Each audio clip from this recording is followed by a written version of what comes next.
Hey, everybody. Welcome to another episode of the Scary Movie Project. I am your host, Matt. And this is the podcast where we talk about scary movies and lots of other scary things. Something exciting tonight for everybody. Sean Austin is on the show. He is a paranormal investigator. I've been lucky enough to work with him and reviewing some of his documentaries on some ghost hunts and some places he's been. Personal note, I'll say that there. Check out my website. You can read those. I enjoyed all of them. Sean, this is awesome to have you on. I want you to tell everybody about yourself because you'll do a better job than I will. Yeah, well, thank you for having me. Glad to be here. I've been investigating the paranormal for 13 years now. Being a demonologist, paranormal investigator, and having medium abilities, kind of, in a little bunch of diversified avenues of the paranormal. And I know that you reviewed some of those documentaries. I think it's even one behind me right here at the post. Yeah, actually. Yeah, we did that one. Yep, we did the one in Ohio, the one Devil Down South, and then. So my favorite, ghost story, haunted house is Amityville Horror, right? Who doesn't love it? And I know I reviewed that one for you. That was a really, really interesting way you went about that. Mm-hmm. I definitely want to touch on that. So sure. Tell me so Ghost Hunters, the TV show, right, was like a blast. Everyone loved it in their mid 2000s. It was huge, right? Everybody thought they were a ghost hunter, right? Tell me how did you get into this stuff? How did it become? Where did it start? How does it become a career? How did you get to where you are now? Just by mistake, to be honest with you. As a kid, I was a horror movie buff. I was obsessed with horror movies. I was reading Stephen books in fourth grade. Yeah. That was, but I always watched documentaries about people experiencing the paranormal, and I really gave genuinity to what they were explaining on the screen of what they experienced in the paranormal and these ghosts. And I really believed a lot of these people's stories, but not until at some point in my late 20s that a friend of mine is a big skeptic, and I wanted him to go out and have an experience, and went to a local cemetery where 3 women in white would chase you out, which is the urban legend. Mm-hmm. And in that process, while my friend's laughing that night, I got my first EVP of a little girl in front of the girl's grave, and I had this disembodied voice of a child till the next night. Wow.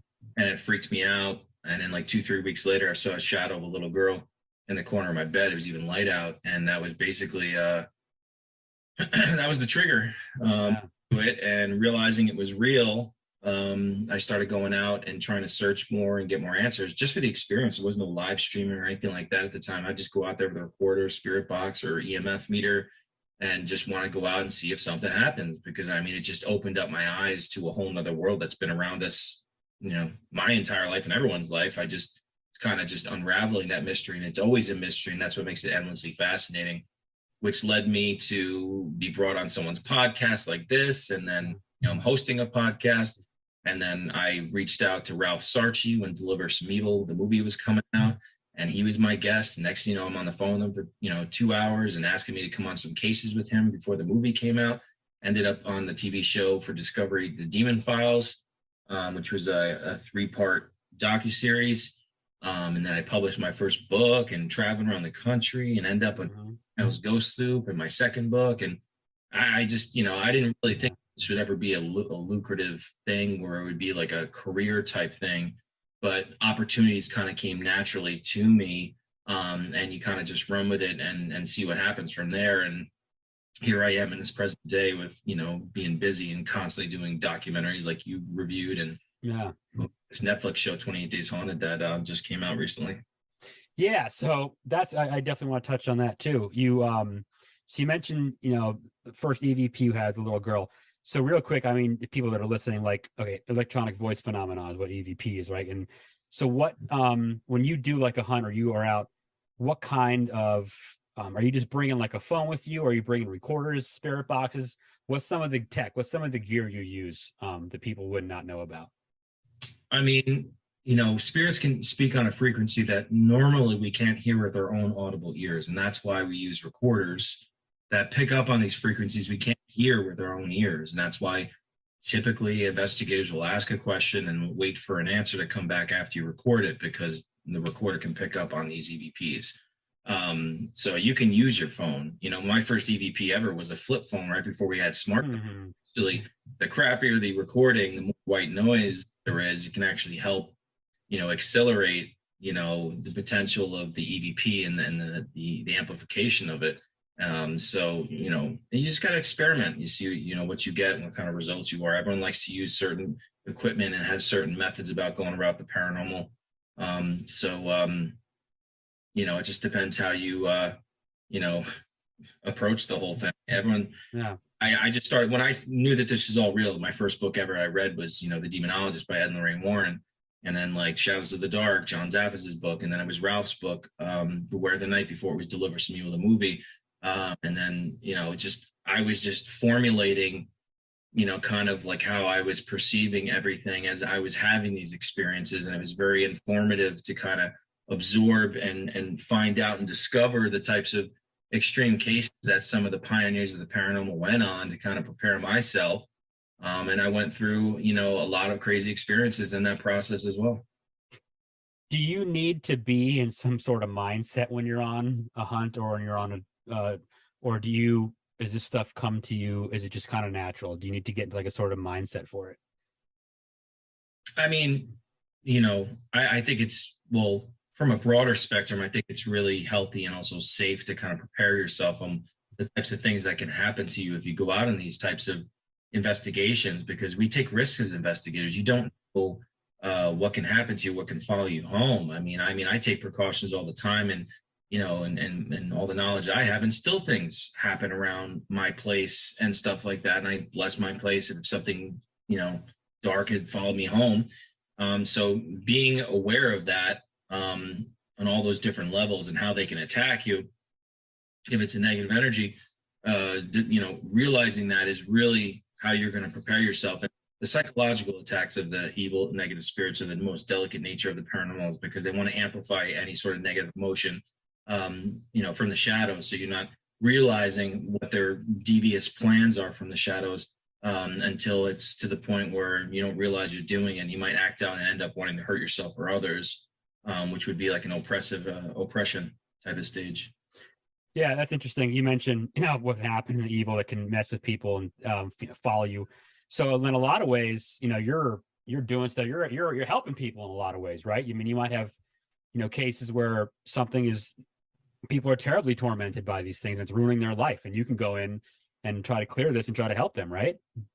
Well, yeah, absolutely. I mean, going to residential homes and hearing about what they're experiencing, and realizing trying to figure out if you're dealing with a human spirit or if it's an inhuman spirit. And most of the times it is a human spirit, but sometimes it could be a little bit more malevolent in nature. And, there's certain characteristics that I would be looking for to kind of define that on top of my own abilities, because I consider myself as my own piece of equipment. I look for that to correlate with the other scientific piece of equipment that we use to try to measure, manifestations and energies and fluctuations and all sorts of things in the environment when you're investigating a haunted location. Yeah, that's really interesting. So yeah, I'm guessing that when you go in with different people, how's that? It's like collaborating, I guess, in any work environment. Do you enjoy working with a lot of people on a investigation, or how do you feel? Do you want to go solo sometimes? What do you like? I mean, just like investigations in general, I mean? Yeah. Well, I mean, if you have not a huge amount of people, you have more of a chance of stuff happening. From my experience, sometimes people can be energy killers too. Like one person can actually nothing will happen because that person, or it'll be very subdued. But you never know what's going to happen. I mean, things can just happen at a drop of a dime that you're not expecting, and that's what makes it always interesting going on, especially for me, going and doing research and investigations at places that I've never been. Like I got 2 new locations that I'm going to be investigating in December. Never been there before, rather than going to the same locations that some of us go to all the time. It's exciting for me to see what types of energies or spirits that I can communicate with, and see if someone needs a voice, someone needs help in any way, which I always like to do. That's the way I approach the paranormal. It's not just helping the living, it's these earthbound spirits, because most of them are human spirits and they're looking for a way out or some sort of inspiration or courage to find the light, and someone to actually show them that path towards the light, out of a dark place that they're in subconsciously, energetically and spiritually. Yeah, that's really cool. It's very spiritual, I guess, in that manner. I don't think people kind of think about it that way. They just think it's something spooky or something like that. So when you go to a new place, like you said, will you sit down and do like hardcore research for days on end, or do you just get the general gist and show up and see what happens? I mean, I'll get the gist and just try to show up. And especially for me, if I'm sensitive, I wouldn't want to know too much information. And if you know anything about like, psychics, it's why they don't want to know too much information. Yeah. Because as soon as you know more, you don't know what your rational mind is trying to fill in the blanks with some of the things you might be picking up on. And that's why I like to pick up things and leave some of the devices on, like the spirit boxes, anything with ITC, the community and spirit, so I can get definitive results. And when it comes to figuring out what spirits we're dealing with or information we need to extract to figure out what's going on in the property or to help a family, we're in a residential case. So you're staying at like a hotel or somewhere, you're visiting someplace, I don't know, you're not investigating. How often do you feel a presence somewhere just in your everyday life? Does that happen to you often? I mean, I hear spirits talk to me like every day. Wow. Okay. It's not like me talking to you right now, hearing the voice. It's so it's like getting a text message in your head about the word ghost over and over again in your head without saying it. That's literally what it's like, but it's not from you. It's kind of like you're an antenna and you're picking up telepathic words that you're just kind of connecting to energies that are around you, and these words will just kind of hit your head. And it's like, it was a little overwhelming when it started to happen to me. I'm like, gosh, like you might be crazy or scared that you might end up crazy. But when some of these things start coming to you and you're kind of having premonitions and things are telling you, people's names before they call you and all this stuff. I mean, it's just no way that you're crazy, because the evidence is just unfolding before your eyes. What do you say to people that think what you do is stupid or that it's dumb or it's not real? How do you engage people like that? I mean, what I try to tell people is that, you can watch TV shows, you can watch movies about this stuff, and it's very easy to sit on the outside and say, this is a bunch of BS. Mm-hmm. Right. But when you're there firsthand, and these days, I think it's really important if you want to take it seriously and find out if it's real, is to have a firsthand experience, because there is a lot of fakery that goes on in the entertainment business and YouTubers and things like that. You can sit there and pull it apart like, oh, it was this or it was that, but you weren't there. So I always say, if you witness something that you have no rational explanation for, that is why we call it the unexplained. And that's experiences like that draw people like myself to come in and keep going out to find out more answers and experience more, because there is something to it. If you experience it firsthand, you'll be wondering about yourself, and that question inside your head might unravel an interest in something like this, like many of us who are truly passionate about the subject in the paranormal field. I think that's a great answer. I think that's exactly what I kind of feel too. I've never personally had an experience either. But I think, you need to have it happen to you. You have to maybe, get it to understand it, I think. And clearly, just like me, I mean, like I said, I believed in this stuff. I watched documentaries, but I just was a skeptic friend, and there I am in a cemetery. And little did I know whether I was trying to have him an experience, but I never thought about it. Why didn't I go and just go out and try to get an experience? But I'm just like, let's go and do that. And then all of a sudden, like, it's me. This is the start of my journey. This wasn't about him. This was about me. Wow. And then I had that experience, and then it was like a flip of the switch. I'm having crazy stuff, and I was having a spiritual awakening all at once. I didn't even think that something like that could happen to me, where I'd unleash this psychic ability like this. I thought that you would have it as a kid, and you'd always be seeing spirits. But like, there were omens when I was a child, and I wrote my first book, Shadow Chaser. Like, I thought about that when I started to have these experiences. Like, are there any signs? And there were, but it wasn't like this profound paranormal thing where I was like, oh my God, I'm psychic or anything like that. But I mean, there was little nuances and instances of it, just something like, for instance, like I remember growing up and having dreams about people's faces or visions of people's faces that I never met. And I'd sit there as a young kid and I'm like, could I like make up someone's face just by imagination? Like, I was wondering about this kid, but like, little did I know it was probably a dormant ability that was coming out. But once I actually engaged the spirit world and I was open to that possibility, And then I became open in that manner. I believe my aura actually changed in its characteristic, which also becomes noticeable to all the spirits around you, because then now they feel that they can contact you. They feel like they can get their message to you. And this is what I believe happens to the impressionable children when they're at a young age. They're fresh from the spirit world, and spirits that are desperate and for good reasons, sad reasons, angry reasons, or evil reasons, they'll go to children because they still have that natural ability, and before they are forced into the rational perspectives that we have, that this stuff isn't real, but we really are spiritual beings living in a human body vessel, a temporary thing. So it's just a kind of a different way of seeing things. Oh, it's wild. That's really, really interesting. I think, you're able to get that. And like you said, am I going crazy? Like, this stuff happens to you. And yeah, you don't know what the heck's happening. Right. So, yeah. But it's getting to that point and understanding that. That's, yeah. Let me ask you this. Have you ever purposely, or maybe it's just happened to you, and you don't have to go deep in this, obviously, you ever had not conversations, I guess the right word, contact with like loved ones that have passed away and things like that? Does that work for you, or is that something different?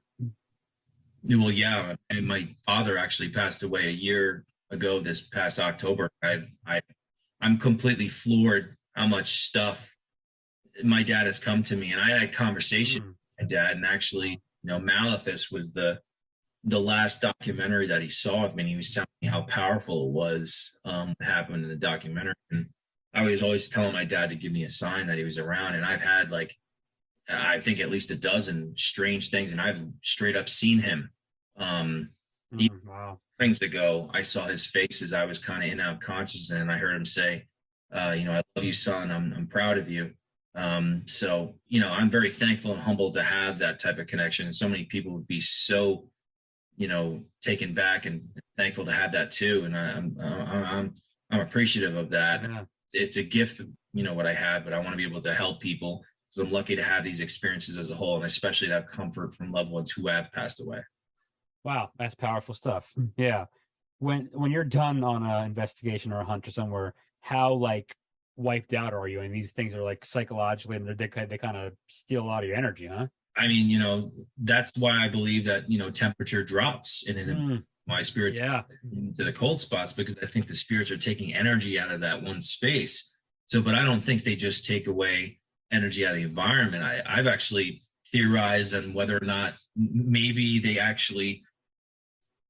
extract maybe nutrients from our body environment, because it's kind of funny. Of course I'll be very drained. I mean, you just do that for 3-4 hours. Yeah.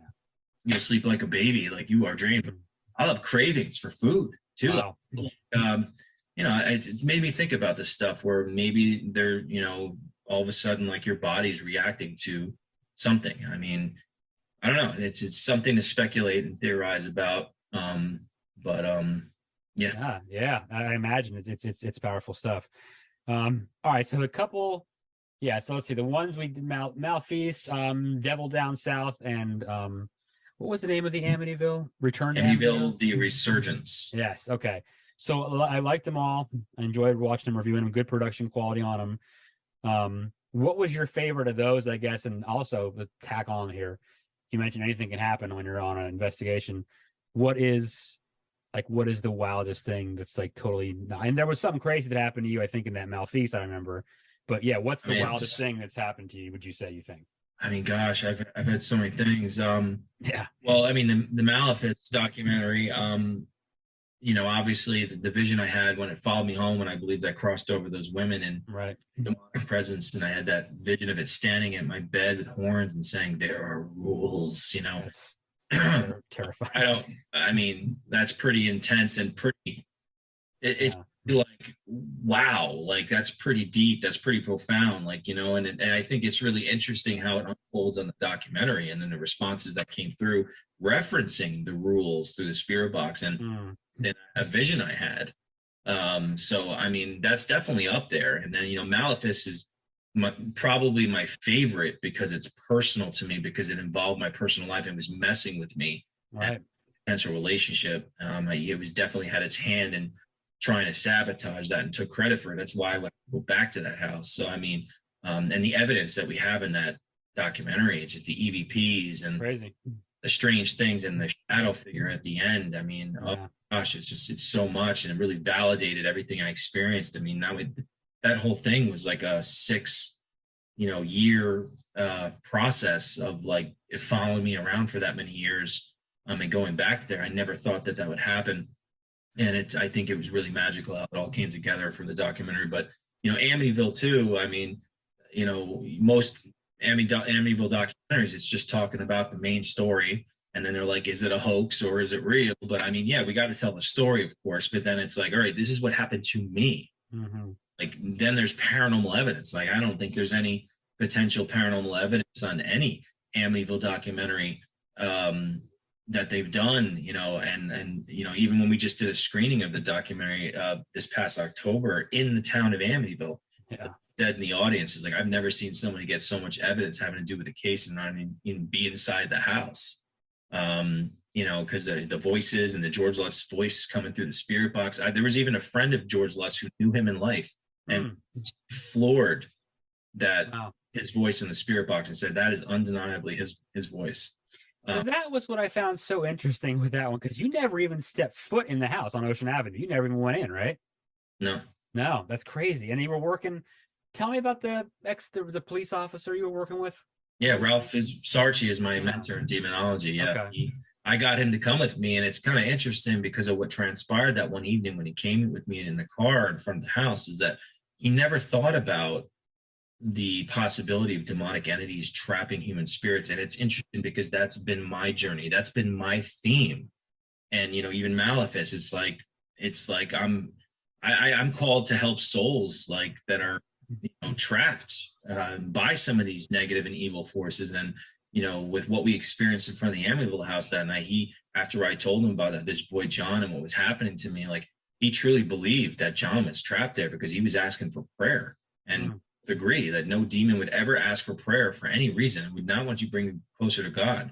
And he gave up his mass the next day, because I think it was a Saturday, and like that boy never came through. So when we decided to do a story about it with Billy, and that's when I decided to go back to Amityville, Billy, let's go back there, let's do a couple more sessions. Maybe we can get a couple more pieces of evidence. You can get some B-roll of the house for the documentary, and see if we can get some more validation to what happened like a year ago, or two, whatever, like that. And then we got a bunch more referencing everything that happened with me. And then that light anomaly that comes in the front of the car, and it's winter, it's just no bugs out. And this thing comes through the glass, through the windshield, floating around in the car. And I'm following around. It gets close to my camera and it shuts off out of nowhere. And it's just like, I don't know if anybody has potential visual paranormal evidence as we're staring at the Amityville house and not even being inside and getting references to it. So powerful documentary. And just to give you a little extra tidbit as well, is that within 24 hours of us screening the documentary, the Amityville documentary, in the town of Amityville, only not far from the house at all, blocks away, within 24 hours, Billy and the store owner who's in the documentary and myself all had strange things happen within 24 hours having to do. Billy woke up and he heard his wife call his name, and he woke up, she was sleeping. Store owner who threw the event, and it's in the documentary, she heard her child call out mom, and nobody was there. And then when we were driving down the next day, when I picked up Billy and his wife from the airport, someone randomly, a friend of his, texted him the number 315, which is the time of the murders. And then I looked at my gas in the car, and it said 315 miles left. Oh, man. And I heard a fly buzz in my left ear like it was trying to get out of the window, and I flinched. And they're like, what's the matter? I'm like, dude, I just heard a freaking fly in the car. And so, and so we did the documentary. Actually ended up, there was people in the audience that are friends with the people that live in the house. And they had said that one of the kids that slept over there actually saw a spirit in the house. So it's surprising to me. I mean, I would I wasn't even in the house. I know that there's stuff still there, and what has followed me in that process. Now, even I went to my hotel that night, and I did like a session in my hotel, and I have it on video, and I felt like that creepiness was following me around, and I what's following me? And it goes, 3 followed, like clear as day. video. So, the three shadows, that's the three shadows that I initially had a vision of in the house. It's referencing those three shadows again. And I said, what's the name of the house, the number of the house that it used to be? Well, what's the number originally was? And it screamed out 112. Oh my goodness. Yeah. So, I mean, more references to those three shadows and like how it was around. And it's just stuff starts happening. Yeah. With that case, there's something about it. It's like it's cursed or something. I think I know that now myself. This isn't just me, looking at the story like, oh, they were exaggerating stuff. Now maybe they exaggerated some stuff from the movie and stuff like, but there's something to it that's real because I've experienced firsthand. Yeah. I think that's an interesting thing about Amityville is like everyone knows, if you don't know anything, but you know about it, it's the family that they said their house is haunted and they ran away and they left after whatever. I don't know that everyone really understands that there were actually 6 people murdered there. Like that really happened. That actually happened. Like Ronald DeFeo killed his family, and that's for real. And I think that gets lost sometimes. So, I mean, that's so spooky. The house seems like they talk about it's for sale every couple of years, and like, who knows? But that's really wild. What was I going to say? Now it kind of leads into the Netflix show too, because I mean, so that's a theory. 28 Days Haunted, right? Is the name of the show, right? Yeah, and and Warren had a theory about the 28 days that within 28 days of living in a haunted, you'd be able to pierce the veil. And where did that 28 days theory come from? And that takes me obviously to what I know already. Obviously, is the Lutz family. They ran a house and left all their furniture behind in 28 days. They were out of there. Yep. I think Ed may have came up with that theory because of their most famous case. Yeah. So I know you've done did you ever get to meet or work with Ed or Lorraine Warren before they passed? Never worked with them. I met Lorraine Warren when within my first year or two of investigating the paranormal. I went up by myself and was able to go in the house and meet her, and get a tour of the house and the museum, talk to her a little bit, which was cool. It was interesting too because the night before I went to the event, it was the first vision I had of Ed Warren, and he said that he kind of sat me down in the room. He's like, Sean, sit down over here. And he's like, all right, tell me what's going on with your life. I'm like, all right, this and that. And he's like, I'd love to draw a painting of one of your scary stories. And I'm like, really? And he's like, hold on a second. Something really weird's happening. So he gets up and walks over to this black rotary phone and picks it up. And then I woke up. I remember what he was wearing. He was wearing khaki pants, like a maroon thin sweater and like a collared white shirt under or something like that. And, when I first got into the house to do the event and Lorraine Warren's sitting in the corner of the room, she's telling us her story, how she met Ed and showing some footage on the TV. I'm like, where's she sitting? I'm like, that looks like where Ed was sitting down in my vision. And later on during the dinner, I talked to, their son-in-law, Tony Spera, and Dan was a part of Nesper, about my vision, the whole thing. And he said, well, first of all, that sounds like Ed, the way he would speak.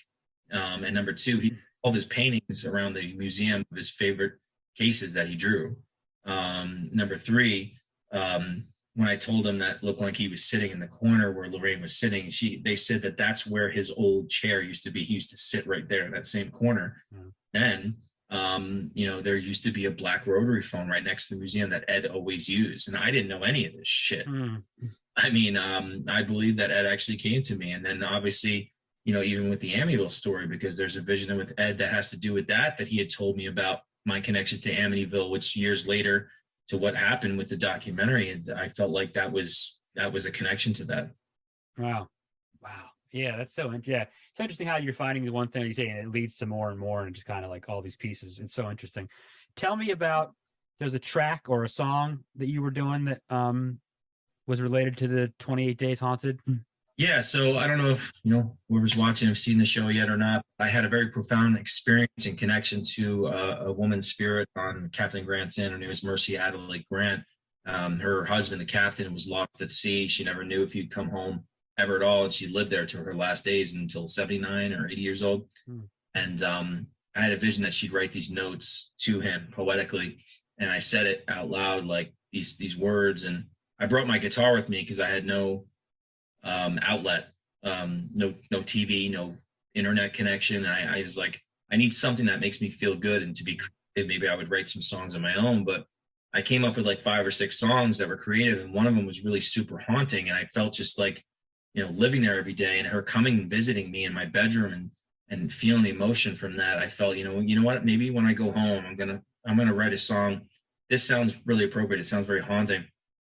And maybe I'll take some of those words that I psychically felt she wrote to him, and I'll meld it with my own words. And so one night I'm in this chair, and part of this you see on the show, and it just goes further than what you see, is that I started to have this stream of events of visions. And she showed me, looking at the shore, there's a ship goes off in the distance, and the captain, I believe, back of his head, I could see him like abruptly changing the steering wheel, trying to avoid something. I don't know if it's a storm or rocks or whatever. And then out of nowhere, this emotion just engulfed me, and I started to hear the acoustic chords of the song that I had planned to write about her story, that I was playing around the house and humming a melody to, and even outside by myself. I started sobbing, crying, and I really knew about the song that I was going to write for her story. And so I had to get up and run out of the house and open up the door to get air. And I was just like, I can't stop crying, because the emotion felt like it was decades of heartache. And it melded with some heartache that I was having with the situation from the past year. She said to me, you were meant to come here. You captured my essence. So the next morning I realized on my recording, because I was recording this whole time, that she's humming the melody to my song right before I say, I can hear the melody. Oh my God, she knows I'm going to write the song. So you just realize how powerful that is. The definitive proof of afterlife, psychic ability, telepathy, love, how powerful that is, and yearning for someone, how much that can transcend into the next world. Because this lady's spirit was there still waiting for her captain. I ended up writing a song and named it after her, and her EVP is part of the song. And I did a whole 20-minute kind of like story with evidence that wasn't shown on the show on my YouTube. If you just type in Sean Austin Paranormal, it'll pop up. It's the main video on there. And then I did a music video for it on the beach in the ocean. And there's more connections that ended up happening, synchronicities having to do with the story. So I'm really, excited for just to share that story with people, an extension of my connection to what happened to me on the Netflix show 28 Days Haunted. And that'll be part of my lecture, for the rest of my life. It's the most beautiful, emotional paranormal experience I've ever had. As emotional as it was, it's truly beautiful as well. That's amazing. I mean, that's incredible that it did all that and it was able to, like you said, it's give. So that's a question I have, I guess, is you've gotten so much from doing this work. It's given you so much. Where would you be? What would you be doing if paranormal wasn't part of your life? What would you be doing right now? What do you think? Well, I mean, music was my first passion before I did the paranormal. I was trying to be a singer, and I wanted to go on tour and do that. So, I mean, but that's always been something that's been there. But I mean, hey, we all got to live. We all got to do work. I mean, I still have a job to do what I need to do. Luckily, I'm remotely working from home. That's a good thing. But, it's also conducive to traveling too. Right. But, whenever I can do something that has to do with my passions, I mean, my passions are everything to me. And if I can involve myself and make something out of that and make an impact in a positive manner, spiritually, and writing books, getting stories out there, helping people. And, I think that's what it's all about. And even, this song and that connection to her, I think that's something unique and special as well. That's amazing. All right. So tomorrow you wake up, you can go to one place in the entire planet that is a place you want to investigate or you want to look at. Where is it? Where are you going? 28 Days Haunted. Lock me in by myself. 28 days in the Amityville house. Okay. All right. Yeah. I've been by it and I was awesome. And I would love to go in it. I always had the idea to buy the house. You can't afford it, but you just have a party once a month and everyone would come and you charge cover and you pay your mortgage off every month. I know. Imagine the money that they're probably offered just to. Oh man, that'd be amazing. Probably just turn it down. I love it. All right. So this is a horror movie podcast, right? So, all right. So haunted houses, scary movies, right? All right, Amityville Horror, the original, right? It's not the greatest movie ever, but it's kind of good. I kind of like the remake, honestly, better. But yeah, but it's good. I think of like The Conjuring. How about this? I think about Paranormal Activity. What are your thoughts on those couple? And what are good haunted house spirit movies? What talks to you? What do you like? I mean, those are all classics. And I mean, I mean, I still think the scariest supernatural type movie ever is still The Exorcist. I mean, Oh yeah. so ahead of its time for the 70s, and no one else has been able to replicate it. I'm very curious to see what what's his face does, who did Halloween, which I'm still a little worried. Gordon Green. Right, he's going to do a direct sequel to the Yeah, I have heard about this. And original that's the mom. one, Yeah, Ellen Burstyn. She's 90 something years old. She's going to be in it, right? yeah. I mean, like, I'm excited. But I mean, there are some obscure haunted, supernatural movies that some people haven't seen that are still good. There's one from like I think the 80s or 70s. It's still spooky as hell. And it's even got Gina Davis in it. I don't know if you remember his Burnt Offerings. Oh, I've never seen it, but I heard of it. Oh yeah, you should definitely watch that one, or the one that's based on a true story about an incubus that was sexually attacking a woman. The Entity, right? That movie's creepy. I knew you were going to Barbara Hershey. I knew you were going to say that. I saw that movie it's almost like a documentary kind of almost feel like. Yeah, the way they film it. Yeah, it's creepy though. Yeah, it's really well done. I know that they're trying to remake it. I'm surprised I haven't done it yet, but that Exorcist remake, I had heard about that. Like, okay, the Texas Chainsaw remakes, I was cool. Halloween's done them, whatever. Yeah, I don't know how I feel about a straight Exorcist. Ooh, you could really put yourself in a bad spot and turn yourself off to a lot of people. You have a lot to live up to. I know they did a prequel, and I remember they did a prequel in like both versions. Dominion, they were not very good. Yeah, it was kind of lacking. It's just like, how come you can't recreate it? I mean, if he did this in the 70s and just made it so crazy, and right. I don't know. What did you think of the original Paranormal Activity? Did you like that movie? I mean, yeah, I thought it was entertaining. I mean, for the amount of money they spent on that to still be I know considered real and found footage, I think that's magic happening. You ever see the movie? I thought it was a sleeper movie too. I thought was good. Is Possession of Michael King? I have not. Watch it. Okay. It's actually really twisted and creepy. This guy, his wife passes away. He's obsessed with the afterlife, and then he does the worst thing ever and starts doing satanic rituals. Of course, yeah. But it's actually well done. Oh wow, pretty creepy. We reviewed Poltergeist on this show a couple years ago. Wonderful movie, an amazing movie, and of course, I love the tech they use in it. So when you're watching some of these things, how faithful do you think? I mean, it's a movie, obviously. How many liberties do you think are taken? Do you think that some of these are somewhat faithful to the kind of stuff you're doing? I think there's always elements of it. Yeah. And they also kind of go off in their own tangent, so to speak.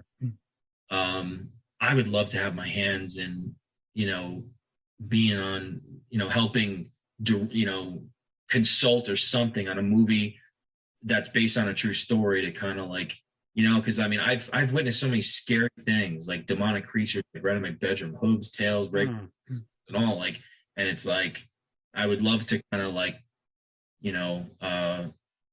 pave the way for some of these directors and movies to really show how it does happen. Yeah, that exactly. Being scarier, a consultant almost on set. Here's like amazing. Yeah, I mean, like the first movie, The Insidious. I thought that movie. Then when I see the demon playing the organ at the end, like it's like Phantom of the Opera on crack. Right. Come on, it takes a lot of the scariness away. Don't do that. I know. You know what I mean? Like that just makes it silly to me because demons are like literally like they want pure chaos. They want pure pain and torture. Yes. I thought the remake of the new Hellraiser was like, pretty good. Oh, I haven't seen that. Yeah, I got to check that out. Yeah, I mean, but it's still, Doug Bradley, you can come close to that. Oh, God. I mean, Clive Barker's mind is so twisted and so amazing. Yeah, it's yeah. I mean, I love the old Hellraisers. I mean, wonderful. Yeah. But what, let me ask you this. What's good? I mean, I've read so much Stephen King over here. What's good writing? Who's a good author about subjects and stuff like this? What's good to read about? I mean, paranormal speaking, like yeah. I mean, you're pioneers, the Warrens. I mean, John Smith, Ralph Sarchie, my mentor. Like, reading books about people's real experience. There was even a book that I read. It was called The Dark Sacrament. It was terrifying, freaky book. It was demonic possessions and hauntings in Ireland. Wow. Some of the stories in there, it was giving me chills. Just like, what is going on? I mean, Ireland's like just like a anciently haunted place to begin with. Totally. Totally. Got some stories. But yeah, reading some of these books around the pioneering time, okay. Going on some of these extreme cases. I I would definitely recommend, that. I mean, the Warrens were big time. That's a big starter. It was a starter for me. Like the Demonologist is a very easy read for, a book to get through and to understand it. And it helped me. How about we go super old school and was it Montague Summers and the History of Witchcraft and Demonology? I don't know if you ever read that book. It's an old, I don't know. It's like I know I've seen it for sale. I mean, I've never read it. I've heard about it. Yeah, I got some old 1600s witchcraft. Yeah, I mean, I've looked through some creepy, like, satanic books. Yeah. Like, there is a Necronomicon, just like Evil Dead. Mm-hmm. Yeah. There's definitely some twisted stuff. Some of these black magic books and seeing what they say to do. Like, we just did actually a documentary for Scare Network. It's 4 episodes. It's like the worst thing ever. I don't know if you had heard about it, but this kid, 17 years old, he sacrificed his parents to Satan. Jesus. Okay. Yeah, he decapitated his dad, put his head in a bowl, ashes and candles, and then proceeded. He axed his mom to death and proceeded to try to nail her to the wall in an upside down crucifixion. Okay, I'm gonna guess that did not work out well for him right now. So no, well, obviously from jail, but yeah, we did that whole story. We called it Devil in Bel Air. It happened in Ohio in 1995. They canceled Halloween, and we did some paranormal investigations around the areas to kind of give theory to like how much he was influenced by evil and the devil. Yeah, how much was it his sociopathic, tendencies that built to that heinous crime.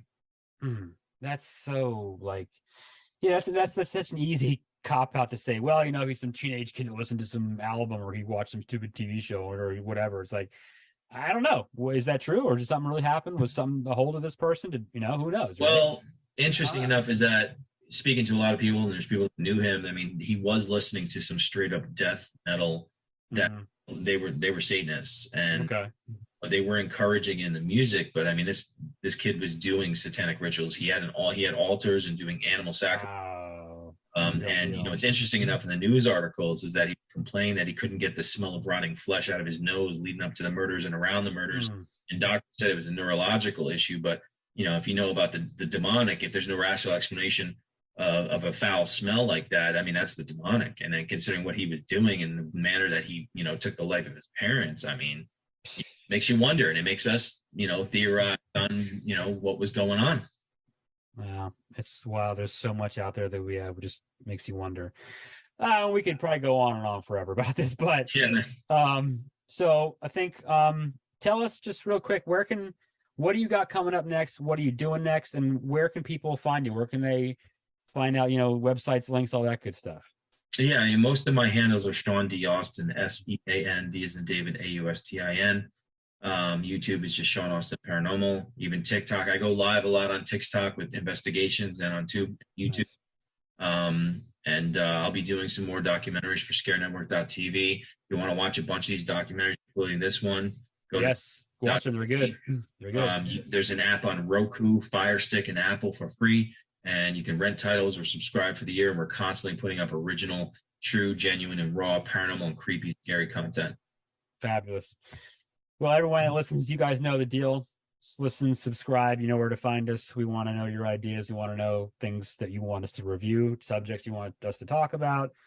Thank you, Sean. This was wonderful. I really appreciate this. I appreciate helping you out in reviews a couple times. Yeah, absolutely. One of our last episodes of the year here. We may have one more for you guys, but if not, we'll see you again in the new year. Thank you again to Sean, and hope you can come back on again. And until next time, everybody, thank you for listening. And remember, the truth is out there. The Scary Movie Project podcast. Learn more at thescarymovieproject.com.